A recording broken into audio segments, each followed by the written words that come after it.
Hello guys, welcome back to our channel. Let's grow together. நம்ம last வீடியோல சொன்ன மாதிரி எப்படி ஒரு குட் குவாலிட்டி ஷேர்ஸா சூஸ் பண்ணி இன்வெஸ்ட் பண்ணணும்னு பார்க்கலாம்.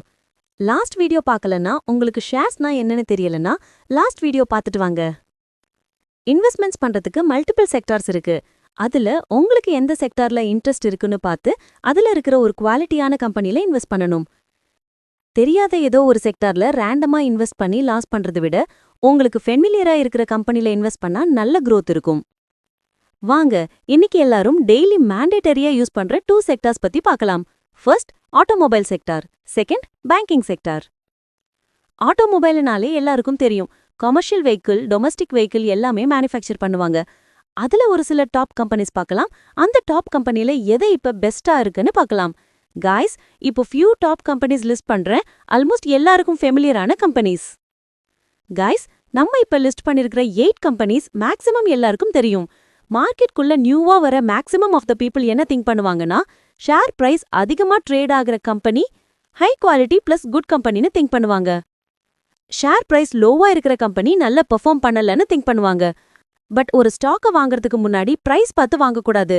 அந்த ஸ்டாக்கோட PE ரேஷியோ பார்த்து வாங்கணும். அதாவது PE ரேஷியோ லெஸ் தென் 20 இருந்தா ஓகே, ஆர் லெஸ் தென் 15 இருந்தா அதுதான் குட் குவாலிட்டி ஸ்டாக்கும் கூட. அந்த ஸ்டாக்கை தான் வாங்கணும். PE ரேல்யூ லெஸ் தென் 15ல இருந்தா அந்த செக்டார்ல நல்ல பெர்ஃபார்ம் பண்ணிட்டு இருக்கு. கண்டிப்பா அதுல நல்ல growth இருக்கும். வாங்க கைஸ், இப்ப நம்ம லிஸ்ட் பண்ணியிருந்த 8 ஆட்டோமொபைல் ஷேர்ஸ்ல இருந்து ஒரு 5 ஷேர்ஸோட PE ரேஷியோஸ் பார்க்கலாம். அதுல எது பெஸ்ட், எதை பை பண்ணா ப்ராஃபிட் கிடைக்கும்னு பார்க்கலாம். First one, Maruti Suzuki India limited. ஃபண்டமெண்டல்ல செகண்ட் பிளேஸ்ல இருக்கிறது தான் PE ரேஷியோ. பாருங்க 34.8 இருக்கு. நம்ம எவ்வளவு இருந்தா நல்லா பெர்ஃபார்ம் பண்ணதுன்னு கன்சிடர் பண்ணலான்னு சொல்லிருக்கோம்னு கமெண்ட் பண்ணுங்க. Next, Mahindra and Mahindra limited. மஹிந்திராவோட PE ratio 31.6. Next, Tata Motors limited. டாடா மோட்டார்ஸோட PE ratio 12.16. Next, Bajaj auto limited. பஜாஜ் ஆட்டோவோட PE ரேஷியோ 32.7.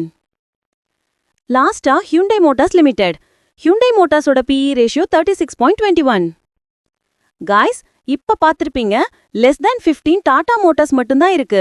பேலன்ஸ் எதுவுமே நல்ல ஷேர்ஸ் இல்லையானா அப்படி இல்ல. இப்ப அந்த ஷேர்ஸ்ல ஓவர் வேல்யூஸ்ல இருக்கு. ப்ராஃபிட் பண்ற பெர்சன்டேஜ் ரொம்ப கம்மி. பெஸ்ட் டாடா மோட்டார் ஷேர் வாங்குறது தான் இப்ப பெட்டர். இன்கேஸ் இப்ப உங்களுக்கு ஹியூண்டை பிராண்ட் ரொம்ப பிடிக்கும்னா அதோட PE வேல்யூ எப்ப கம்மி ஆகுதோ அது வரைக்கும் வெயிட் பண்ணி அப்புறம் பை பண்ணுங்க. இந்த PE ratio every quarter of the இயர்க்கு சேஞ்ச் ஆகும். அதாவது 3 months ஒன்ஸ் ரிசல்ட் வரும். கம்பெனி எப்படி பெர்ஃபார்ம் பண்ணிருக்கு, வெஹிக்கிள்ஸ் எவ்வளோ சேல்ஸ் ஆகிருக்கு, எவ்வளோ ப்ராஃபிட் க்ரோ ஆகிருக்குன்னு ரிசல்ட்ஸ் ரிலீஸ் பண்ணுவாங்க. அப்ப எல்லா ஃபண்டமெண்டலையும் அனலைஸ் பண்ணி பை பண்ணணும். நெக்ஸ்ட், பேங்கிங் செக்டர் பார்க்கலாம். எப்படி ஆட்டோமொபைல் செக்டாருக்கு PE ரேஷியோ பார்த்தோமோ, பேங்கிங் செக்டார்ஸ்க்கு புக் வேல்யூ பார்க்கணும், அதாவது PB ரேஷியோ பார்க்கணும். அந்த பேங்கோட புக் வேல்யூ அதாவது PB ரேஷியோ 0.8ல இருந்து 1.3க்குள்ள இருந்தா நல்ல வேல்யூபிளான ஷேர், நல்ல growth இருக்கும். ஸோ கன்சிடர் பண்ணலாம், பை பண்ணலாம். காமனா இருக்கிற ஒரு சில பேங்க்ஸ் லிஸ்ட் பண்ணிருக்கேன் guys. First, HDFC bank. HDFC PB ratio 2.89 இருக்கு. IDFC first bank. IDFC first bank PB ratio 1.37 இருக்கு. SBI state bank of India. SBI ஓட PB ரேஷியோ 1.54 இருக்கு. IndusInd bank. இண்டஸ்லிண்ட் பேங்கோட PB ratio 0.91. Federal bank. Federal பேங்கோட PB ratio 1.42 இருக்கு. Guys, இப்ப நம்ம பார்த்த 5 பேங்க்ஸ்ல IDFC ஃபர்ஸ்ட் பேங்க்கும் இண்டஸ்லிண்ட் பேங்க்கும் ஃபண்டமெண்டல்ல நல்ல ஸ்ட்ராங்கா இருக்கு. கண்டிப்பா பை பண்ணலாம். ஃபெடரல் பேங்க்கும் கன்சிடர் பண்ணலாம், பட் கொஞ்சம் காஸ்ட்லியா இருக்கு. காய்ஸ், ஃபைனலா எப்படி ஒரு நல்ல ஸ்டாக்கை சூஸ் பண்றதுன்னு பார்த்திருப்பீங்க.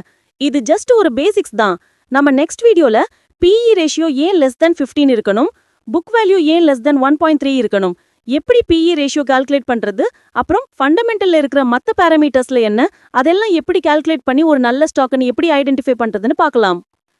இன்னும் ஸ்டாக் மார்க்கெட் அப்புறம் ஷேர்ஸ் பத்தி தெரிஞ்சுக்க Grow Together சேனலை சப்ஸ்கிரைப் பண்ணுங்க, பெல் ஐகான் பிரஸ் பண்ணுங்க. இன்வெஸ்ட் பண்ணணும்னு திங்க் பண்ற ஃப்ரெண்ட்ஸ் அண்ட் ஃபேமிலிக்கு ஷேர் பண்ணுங்க.